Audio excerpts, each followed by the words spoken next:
bago, malilimutan ito.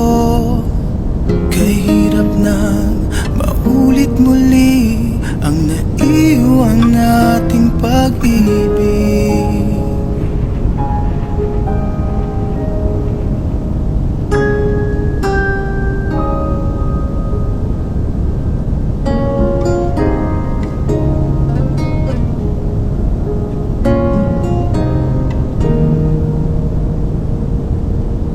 Tanggap na at natututo pang harapin ang katotohanan ito.